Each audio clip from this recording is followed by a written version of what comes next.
let me tell you of the days of high adventure.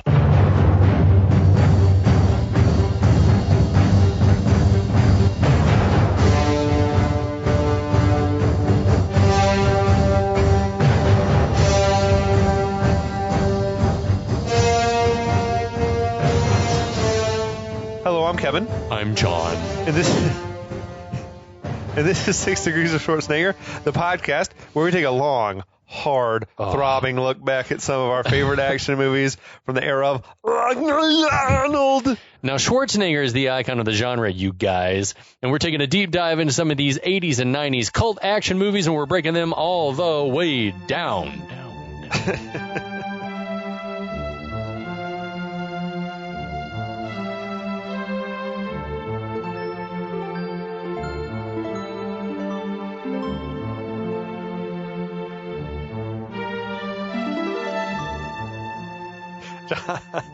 Hey, John my boy. Hey, John boy.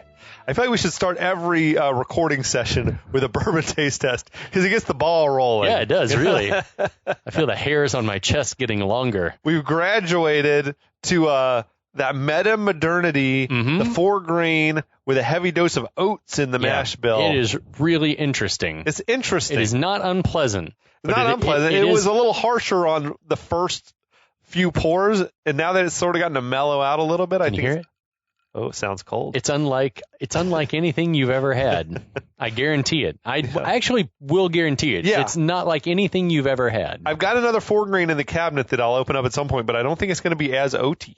But yeah, we're back. We're talking more about Cyborg. Yeah, this is the 3rd episode in our series of Jean-Claude Van Damme and Cannon Films masterwork. Welcome to everyone who's listening. If you haven't seen this movie in a while, it's maybe still on Amazon Prime. Yeah. Check it out.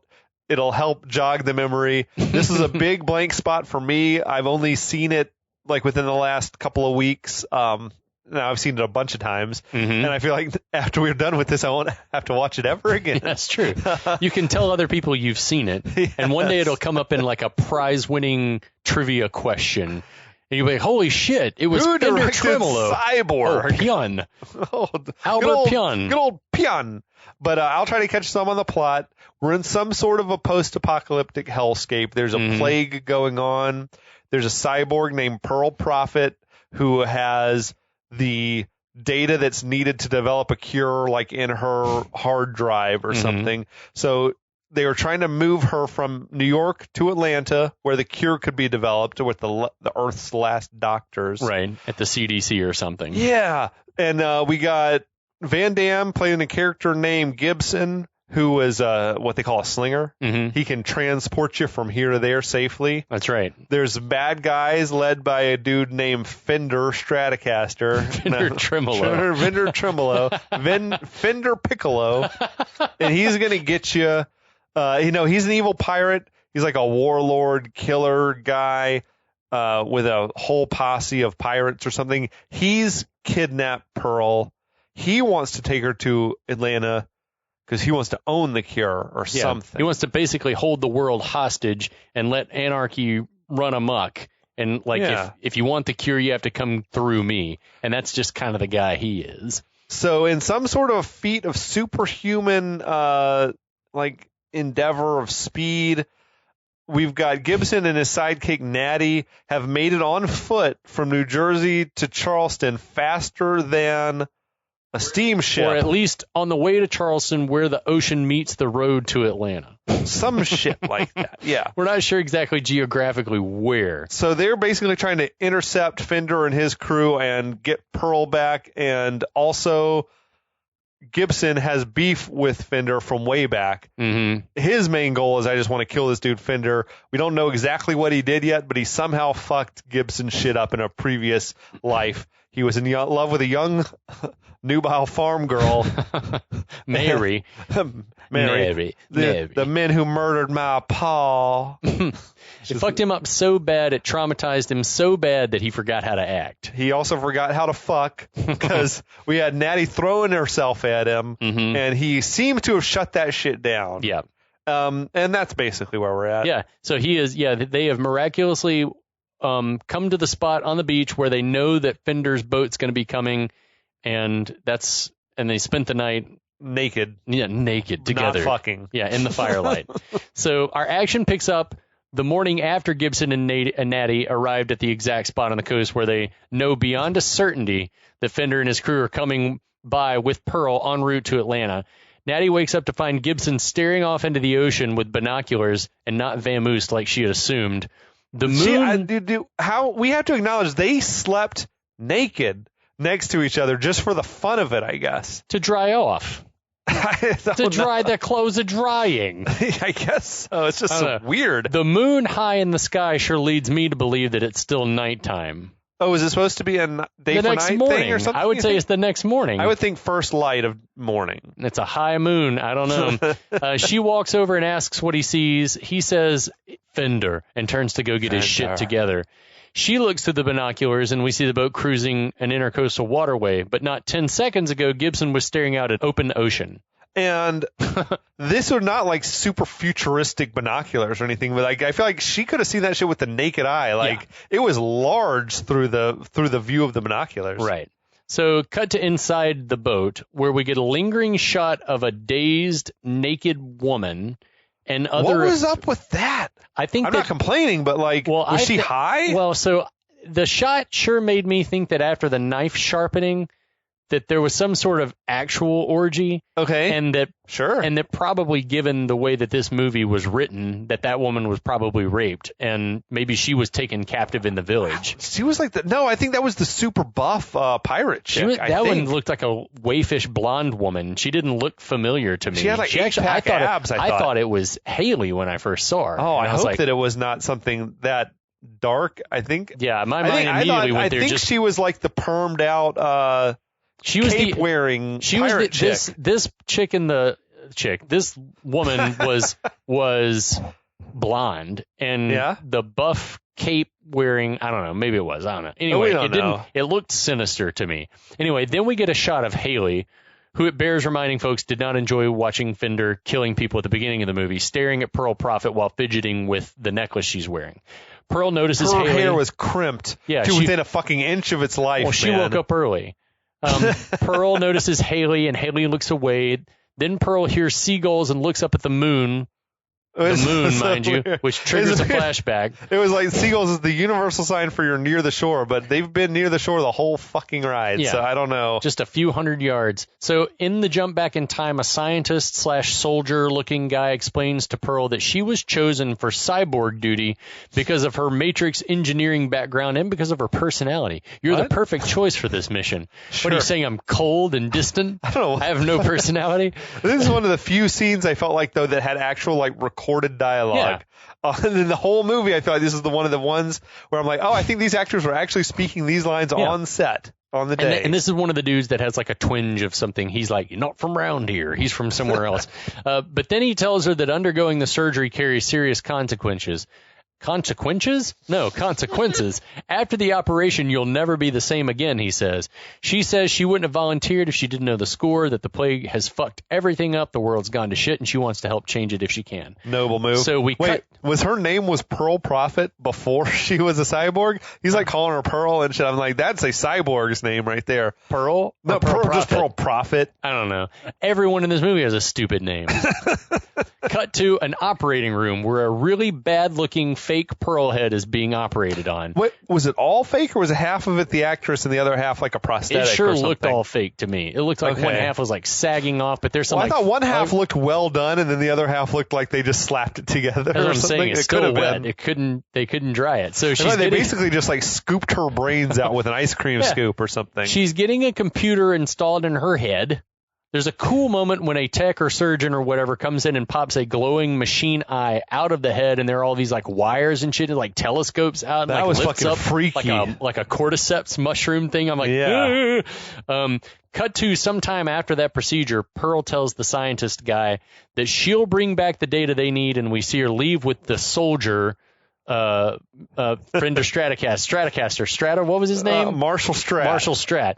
Don't worry, Pearl. I'll get you to New York and back. Dramatic irony. Sorry, guy, you didn't make it, bud. And then there was a bunch of other soldiers standing around, and I'm like, I hope these guys are all going, not just like the two of them. No, they got to move fast. I guess so. We got to move quick.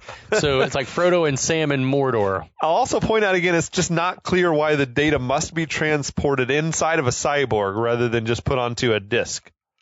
But that's neither here nor there because the movie's called Cyborg. I will explain it to you. I will explain my theory in the last episode. Last episode, teaser. That's right. So jump back to present day aboard the ship.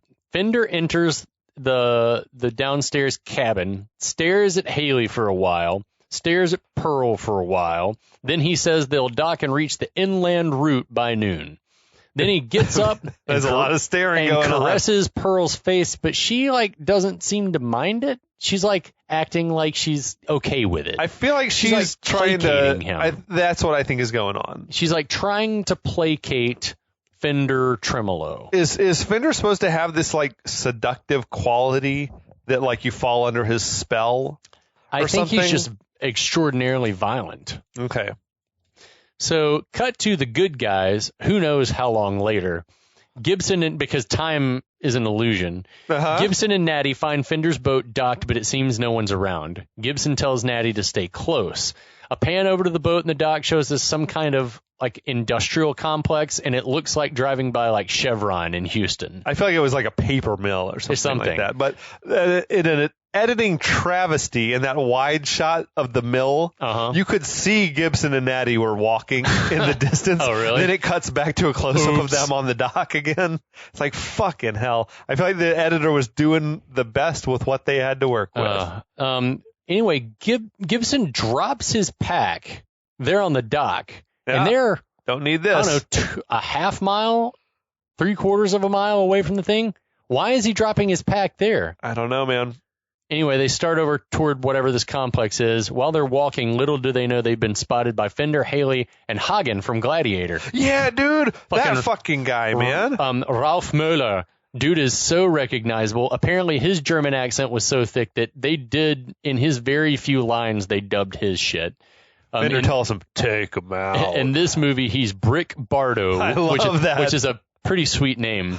I love that, dude. Yeah, we haven't seen him yet in this movie, so where the fuck did he come from? That's what I'm saying. Is where they find this guy? Studded bra woman. We see her in the first scene, and then she doesn't come back until the very end of the movie. And dude, coming off the top rope, a late entry for worst haircut of the movie on Brick Bardo. Yeah, well, that shit was terrible, bro. After the fall of civilization, there was no shortage of fucking crimpers and perm solution or whatever the hell. So how come he wasn't getting it? I don't know what's going on. He refused the service. That's part of being in Fender's entourage is hair service. Maybe that's Haley's role. She's the hairdresser. She's the hairdresser. So I love that dude. He was also one of the big German heavy drinkers in Beer Fest. Mm-hmm. Yes. And then he was, I gotta watch this movie. I sent you the trailer earlier. He was the main bad guy in Best of the Best 2. I can't imagine him being the main anything in anything.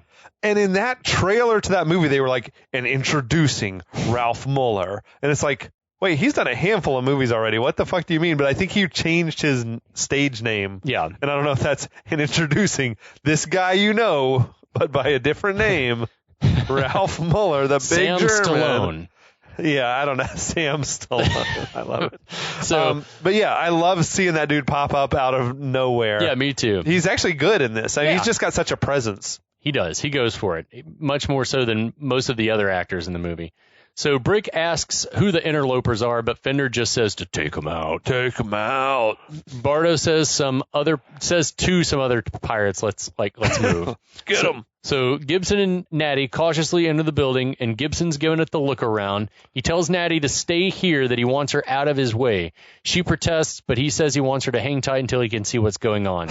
Natty says she's here for Pearl, and she's not going to let Gibson do anything that could jeopardize her safety. So Gibson promises that nothing's going to happen to Pearl. It's a promise. It's a promise. a promise. Oh, okay. Long pause. Gotcha. It's like, fucking shit, man. What are you doing? I'm familiar with this word. That delivery was so bad, he had no choice but to just double down on it. Yeah. Let me just say the shit again. Yeah. So, Hall of Fame bad acting. No sooner is Gibson out of sight while climbing to a higher level than Natty says, "Fuck it," rounds one corner and is instantly captured. It was 10 seconds of screen time. I counted. It was about like 18, 19 seconds. He walked off. She says seconds later she is captured. She says, "Oh shit," and she's right. Why'd you do that? Upstairs, Gibson hears a noise, whips around, sees a pirate across this large open area staring back at him. Dude looks an awful lot like the middle guy who just got the drop on Natty. Like it could be the exact same guy. Most likely. He teleported. So Gibson takes all day to line up a shot, and the guy just, I don't know, moves. He saunters off. Takes one very slow step to his right or his left, but he only moves a few steps away to the end of a long catwalk. Gibson's on the opposite side, could still shoot the guy. Tucks that rifle away, though. The pirate starts doing all this knife twirling. Instead of just shooting the guy and knowing that there are more pirates around, Gibson slings his rifle over his back. The now crouching pirate draws yet another knife, because everyone has 6 knives. Gibson starts running at him from his side of the platform, which seems to elate this pirate, who charges and starts screaming and smiling. So as they near each other, Gibson draws his knife and also starts screaming. It took a while. It reminded me of that shit in Monty Python and the Holy Grail. It's running forever. Dude just eating his apple. It took I thought forever. I thought the exact same thing. They were like a mile away from each other or some shit. When they finally reach each other, Gibson just kind of sidesteps a swipe and parries, which sends sparks flying, which I don't think that's how anything works. But Gibson dispatches the guy with 2 kicks, one of which is a patented JCVD roundhouse. Did he crush his throat? It seems to crush the dude's throat with his foot. Okay. Then gets interrupted by Anthony Kiedis' punk goon. This guy, as we discussed in the first episode, seems to be one of the only people who knows some martial arts, or at least can fake it. He gets some kicks in on Gibson, including 2 to the spine, one of which breaks the catwalk railing that Gibson's holding on to. Well, it was like a gate unlatched and swung on. I'm like, why is there a gate 50 feet up here? Did it just snap? And I couldn't. There was get a brief shot of the latch popping open, and then it swung out. So Gibson, it doesn't make any sense, though. Yeah. Gibson slips off the railing, but miraculously grabs onto some pipes. He's still maybe 20 feet. He fell 20 feet probably. Yeah. And then he somehow grabbed the pipe, still 20 feet up. A grin from Fender, who's loving it. On the ground level, another pirate, this crazy motherfucker, runs out below Gibson, just rebel yelling, shrieking, Anthony Fender is chilled out watching it all happen. Why we pointed out maybe on this before. Why does the big bad guy always hang back and not get involved? I'm just gonna wait. Let me let you take out all my guys one by one. When you're the one guy who is uniquely qualified to kill this interloper, why would you not step right in when you have numbers? Yeah. Anyway, it also would seem like a good way to rally the troops, boost morale. Yeah, sure. Show them, hey, look, I'm in here. I'm in the trenches with you fucks. So anyway, Anthony Kiedis' goon lines up a shot to throw a knife at Gibson, Gibson starts freaking out and starts weirdly screaming and shaking the pipes to try to work it loose. Right as Anthony Kiedis chucks the knife, the pipe breaks at one end, but as it's still connected to something else, it becomes a rope upon which to swing. The pipes don't swing? Sure they do. That is so weird. These are future pipes, Kevin. I guess so. It is a wonder of physics that the pipe is exactly the length it needed to be so that Gibson could just let go, hit the ground running, draw his rifle, and open fire all in one smooth motion. That was literally impossibly fast, how fast he had the rifle out. Yeah. They definitely were they didn't have the shot they needed to splice in. No. They're just fuck it, cut it together. Yeah. He unloads on 3 pirates, goes to take a 4th shot, but the gun's empty, and it seemed to me that there'd be no way possible to wonder or guess incorrectly how many shots are in that gun. Yeah. You'd know. So he took 1 shot earlier somewhere. Yeah. Okay. All right. And now he is taken 3 more, guns empty. Another pirate charges. He just busts the dude in the face with the empty rifle. Absolutely. We get a very slow turn from Gibson and then an extreme zoom in on Fender at the other end of the corridor. Natty's lying on the ground at his feet, knocked out. Gibson's, they didn't show how that happened, but okay. Yeah. Gibson slings his rifle again, and the music picks back up as he starts to slow walk it down to Fender. It's very slow. And this is a long shot of Van Damme just walking, not being interfered with, just slow, like, I can't, was it Dutch angle, or was it just straight on Dutch tilt? I don't know. They might have been. There's definitely some pop-up later. Yeah. So Fender goads him from the other end of the place. We switch to slow-mo because we have to. Walking for a bit before another pirate steps into Gibson's path. After some pairing of knife swipes, Gibson pushes the guy down. I felt like he sliced his femoral artery. Is that coming up still? Well, then the dude gets back up and tries to kick Gibson, but Gibson draws another small knife and cuts the dude's throat. Okay. So then Gibson casts a glance back at Fender, who yells, "Motherfucker!" and takes a shot with his gun that's similar to Gibson's gun, but has 2 more barrels. The shot grazes Gibson's shoulder. We get a Van Damme. His knife goes flying, and he drops to the ground in pain. Absolutely. In a cool overhead shot of Fender, we see pirates just start crawling out of the masonry. I counted 10 pirates plus from Fender. Everywhere. Yeah. They were stepping out, though, from columns that it's like, they were just chilling out behind a column. Like, what were you doing? They're just waiting for this moment. I'm surprised some didn't rappel in, to be honest with you. They were letting all their cohorts be slaughtered while they were waiting for the big reveal. This happens a couple of times in the movie, though, where guys hang back and let their boys go to battle, and then they're like, all right, now I'll go. This is where I felt like there were just way more dudes stepped out than could possibly have fit on that boat. Right. So then Haley the pirate, who showed some squeamishness at murder earlier. And she's like the young pretty girl. Yeah. She gets a solo walk out from behind a pillar. Gibson immediately notices this necklace she's wearing.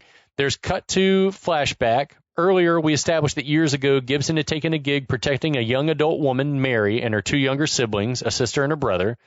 The flashback opens with the younger sister explaining that she'd been telling Mary that slingers, these bounty hunters, post-apocalyptic errand runners, killed pirates. And she said, I'm going to be a slinger one day. And Mary is like, the fuck? Someday I'll fight in the Kumite. Make my father proud. Make my father proud. Weirdly, it was horrendous ADR work from all involved again. Yeah. Weirdly pulling the girl's hair, Gibson says, "You'll do something better, Haley." The young girl notices Gibson's St. Christopher medallion. Is that what it was? Okay. Yeah. Okay. And Gibson notices her noticing his medallion. I noticed you noticing me. Yeah. I couldn't help. But jump to the present. Haley the pirate is wearing that fucking necklace. So how much... That gives us like a clue of how much time has passed since the Mary days then. We'll say, what do you think it is? Like 8 years, 10 years later, 6 years? I'd say she's 12. So I would say 20 now? I would say let's be generous and say 10. Let's say it's 10 years. A decade has passed. That's a long time. I mean, to be like still like traumatized, I guess, by it all. But it's pretty traumatic, as we'll find out. Yeah, I like we have yet to, you and I, experience a world like this, and hopefully we never will have to. But fuck, I can't imagine. It's taking Gibson though a long time to track down Fender. Mm-hmm. It doesn't seem like he's that hard to find. I feel like he's always on his tail though, and apparently he can't catch up with him because the guy.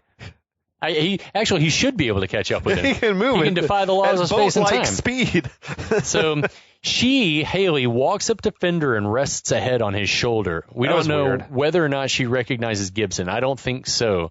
See, I felt like maybe he's supposed to have some like seductive superpowers, like some cult leader type thing. Or is it just everyone's so scared of him? I think that everyone's so scared of him. And he probably does have some sort of like charismatic hold, but I think it's also like they know who Alpha is. They know who feeds them.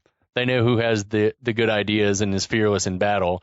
And she's been brainwashed. She probably has been taught that he had no choice but to kill those family members or whatever. I didn't want to. They made me do it. What I don't understand is like how Fender doesn't recognize this guy. But maybe it's because he's killed so many people wantonly for decades that he just does. He's like, one face is the same as the next face. What was the movie we were watching where he's like, for you, that was the biggest moment of your life. For me, it was Tuesday. Yeah. What was that was. I don't remember what it was. Was it Highlander? I don't know what it was. Well, it'll come to us. Yeah, sure. So there's this long stare down, one of many long stare downs between Fender and Gibson. Lots of shots back and forth between them. Tremendously long. Then after several hours, Gibson starts to reach for something. Fender smiles, seeming to know something's about to go down. In a flash, Gibson launches a knife from his boot at Fender, but Fender dodges it. Gibson jumps up and just starts running.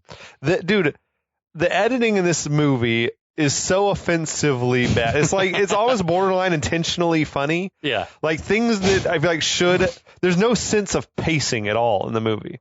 It's like things that should happen quickly take forever, and then things that should deserve a little time are just like glossed completely over or cut around completely. If someone had told you that this movie was made by a handful of college students on $2,000 budget, yes, would you be like, man, they did a really good job? I'd still would you still say, man, the editing sucked? I'd still think, wow, the editing, like they just didn't Would you give them any kind of a pass though? Yeah, I think you'd have to say like, you guys just didn't know to get the coverage that you were going to need to like edit this in a way that makes sense. But these are, in theory, professional filmmakers who should know better. Should have fucking known better. Should have known better.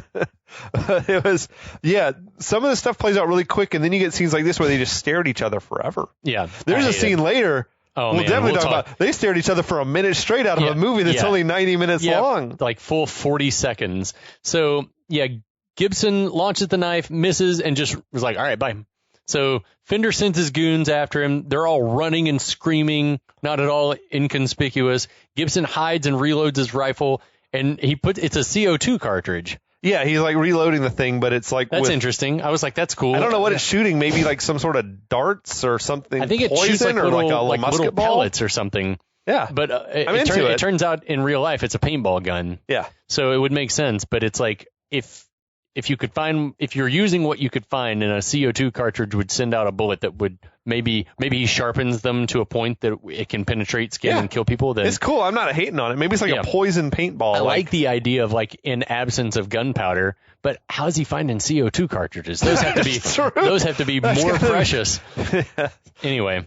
Somewhere else in the compound, Brick Bardo tells a random pirate to keep an eye on Pearl. Keep an eye on her. It was like this horrible voice. Wait, what? Well, he goes to join the hunt for Gibson. Cut back to Gibson, who starts to climb a ladder, which appears to be directly over Brick's head because Brick acts like he hears the sound very close by. This is where shit starts to get real weird. It seems like Brick knows exactly where he is, or he's heard exactly where he is. But everyone's good at sensing things. The guard duty pirate takes Pearl over to where a still unconscious Natty is under lockdown. Natty's going to need to see a concussion specialist. How do they not show what happened to her? That's just another failure of filmmaking. I kind of don't mind that they like knocked her out and she dragged got her brained, over there. I guess. Yeah. Meanwhile, we get a sequence of shots showing the cat and mouse game between Gibson and Brick, which is mostly Gibson making lots more noise than a chaste person ought to be making, and Brick hearing him and looking around. There's a cut to a long pan around shot of the two pirates guarding Pearl and Natty, and as the camera comes to rest, we see Gibson in the background has snuck around and shoots the two guards. Cut back to Brick, who smiles and draws his knife like some shit's about to go down. Yeah, right. It seems like he knows just exactly where he is. He's looking at him and sneaking up behind him. That's the acting he's giving. Also, kudos to Gibson's marksmanship, because he bullseyed those two guys from distance, like without aiming. Yeah, he was just shooting from the hip. 1, 2. They're like both some down. Schwarzenegger shit. Absolutely.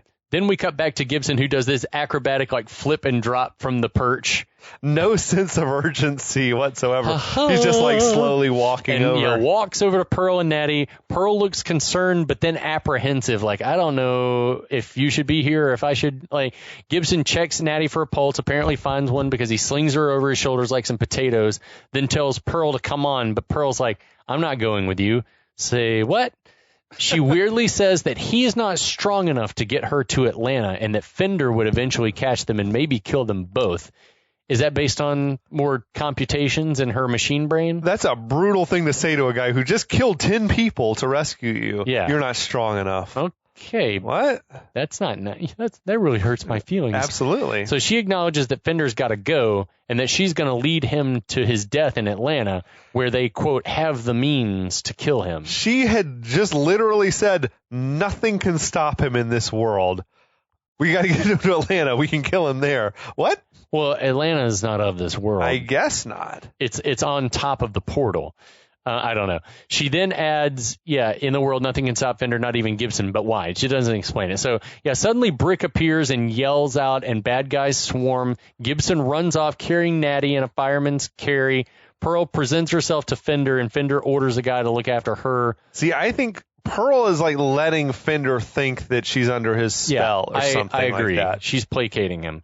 We get a shot of Gibson running with Natty on his shoulders, and up and behind him, pirates are running on an upper-level catwalk, and no one knows how he put that much distance between himself. No, he was surrounded. Especially while he's carrying someone. He was surrounded, and now he's well ahead of everybody. Like several hundred yards and a level down. So Brick Bardo appears to be leading the way because we get a solo shot of him running and screaming. Then we cut back to Gibson, who somehow has time to set Natty down, lift a manhole cover, then pull her down the ladder, ostensibly without dropping her. And below, we see him carrying her through some kind of sewer system. That shit took forever. Yeah. Like, why not just let her wake up and be under her own power at this point? Because that shit was painful to watch. It took so long. Yeah. This is all in view of Brick, who runs up just as they've gone out of sight, and he yells, "Yeah!" and appears about to climb down. Cut back to Gibson carrying Natty, back up to the manhole where a female pirate runs up, aggravatedly chucks her spear down. She's like, "I'm not carrying this down here." Fuck this spear. And climbs down the ladder. I don't need a weapon. Then we see Brick trudging through the sewer. Then Gibson carrying Natty. For some reason, Gibson stops every time he hears a bad guy yell behind him. He stops and takes a... It's like, oh, fuck, another bad guy screaming. The next bad guy to run up on the manhole is Anthony Kiedis, but he climbs down the ladder with his pole weapon. No problem. Back down in the sewer, it seems like Gibson fumbles and drops his rifle. I don't know. I couldn't tell if that was on purpose or not. I think it looked like an accident. Maybe if he's out of cartridges or whatever, maybe it's just like, I got to lighten this load. Yeah. I don't know. Maybe he's out of CO2. Yeah. So Brick seems to hear this somehow over the water that's dripping and falling all around him. Brick looked like a fucking wet poodle down there. Like, he looked terrible. Did not look good with the wet wig. So Gibson picks up the pace while Brick seems to be catching up. Wait, there's water pouring in from everywhere, but it's bone dry outside. Maybe there are lots of leaking pipes. I don't know. So as the music tension starts to build, the musical tension, and in a stylishly lit section of the sewer. Yeah, where was the blue mood light coming from? I don't know. Gibson sits the still unconscious Natty down in some standing water. Make sure her head doesn't fall over. They picked the deepest part. It looked like sits down here. He draws yet another knife and stalks back the way he came. Brick Bardo emerges from the shadows into the stylishly lit section. We get a shot of Gibson lit from above, so you can't see his face, just his arms crossed with the knife visible. He seems to, it's like he's waiting in prayer almost. This was more that Blade Runner shit where it was just a very stylistic lit or whatever. Brick Bardo is looking around for Gibson, who in another close-up breaks his stance and looks up with his eyes closed like he's praying or something. Then we cut back to Brick skulking around. I love the way that Brick's lit because you can't see his face. It's just like this hulking form in the knife. And then we get a shot of Gibson seeming to bring his hands together like he's getting ready to stab. And then finally we get this wide shot and see that Brick has wandered into a corridor and that Gibson is doing a Van Damme split between the walls directly above dude's head. How did he get up there in that position? How did Brick not see him? It was bright. He's not that... He's right there, man. His balls are He could have tickled his taint. So anyway, Brick suddenly stops, sensing or smelling something is amiss, I guess. Smells like ball sweat. He slowly looks up and meets his doom. It's one of the cooler looking scenes in the movie so far. It is. From they didn't show the violence standpoint at all. Then they just cut around the actual kill. Yeah, but it's effective. It's sort of like the scene in First Blood where Rambo kills the pig. Yes. Oh, my God. Absolutely, positively correct. As Brick screams his last, we see other pirates closing in. punk pirate Anthony Kiedis stops and screams in frustration or terror or something. He's like shouting. Just for no reason, right? Yeah, this was before they even found Brick. They hadn't even found anybody. He's just yelling because he's mad. Behind them, we see Fender and others are also now in the sewer. Which Fender doesn't strike me as he's going into the sewers type of guy. Yeah. Elsewhere, Gibson, who's now dragging a semi-conscious Natty along, who at least she sort of has her legs at this point. They reach a ladder and a porthole or something through which sunlight is streaming. She can barely stand, but she's like, yeah, I can climb this ladder, no problem. And Gibson's like, cool, and just starts up the ladder. Because like, I can't carry you up this thing. Yeah, I'm very tired. So he starts up, then pops into daylight, followed instantly by Natty. The fuck? She's fine. So back below, bad guys. And then it's a good time to take a breather. Let's just relax to catch our breath here. Yeah, we're just going to stop, hands on knees, like, ooh, that was scary, right? Thank God we got away from those guys. So back below, bad guys find their boy Brick, like, mostly submerged, just the top of his wig sticking out of the shit. Was floating. Shit water. So back outside, Gibson and Natty are chilling as though they are not being chased. Thank God we're safe. Daddy's like, I guess I should have stayed put, huh? We don't have time for jokes. He doesn't laugh, nor should he. Though they'd have gotten her anyway, because the bad guys were literally standing right around the corner. Like, if he'd left her, they'd have captured her. Anyway, it doesn't matter. So back down in the sewer, Anthony Kiedis Goon lets out another scream after finding dead Brick. Gibson and Natty here decide that's their cue to get moving and take off running across the marsh. So all of a sudden, Gibson can barely stand. Yeah. He's just like wobbling. Oh, God. Well, that's what I'm saying. Like, maybe it's all the carrying of Natty. The physical acting in this next bit, especially from Van Damme, gets like very suspect. It's like this is a person who's he doesn't know how to, like, it's like Stallone. It's like, I'm trying to act like someone who's tired. I've never been tired people before. Can run. I can run like I'm tired. I can run like a human. I can run like a tired human. Like, no, you can't.